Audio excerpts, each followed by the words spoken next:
Espressib made a significant move in 2014 when they introduced the ESP8266 module.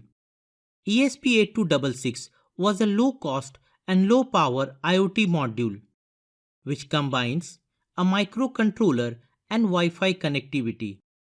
Those days, it was expensive and not so easy to connect devices to the internet. Thus, the ESP8266 opened new doors to the IoT world with its $1.50 price tag. However, with its superior price and performance ratio, there were some drawbacks to the module, which can be tolerated considering its cost efficiency. In September 2016, Espressib announced ESP32, the successor of ESP8266. The new ESP32 introduced Bluetooth, BLE, and Wi-Fi connectivity. Along with that, Espressib added a dual-core CPU, larger RAM, more internal memory, and a bunch of hardware functions.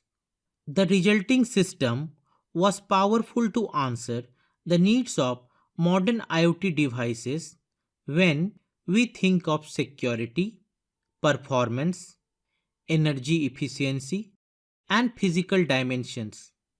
However, the specifications are subject to change. An average ESP32 system on chip has one 240 MHz CPU for applications, another 80 MHz CPU for wireless communications, 4 MB of internal flash memory, 150 megabits Wi-Fi, Bluetooth 4.2, and Bluetooth low energy functions. It also features common microcontroller functionalities like PWM, ADC, DAC, I2C, SPI, and UART. So with an ESP32 device, you will have the power to make any IoT device with minimum budget and effort. Programming an ESP32 device is as easy as programming an Arduino device. You may choose the Arduino IDE or ESP to program your device. Using the Arduino IDE is easier. On the other hand, using ESP gives you more power.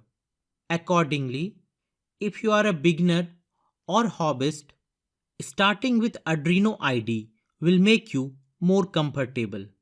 However, if you need more control over the hardware like power management, wireless power configuration, or CPU core management, you will need the ESP-IDF.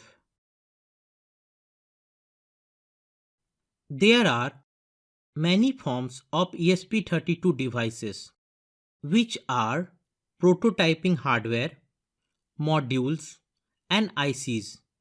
The prototyping hardware includes everything to program and run your projects.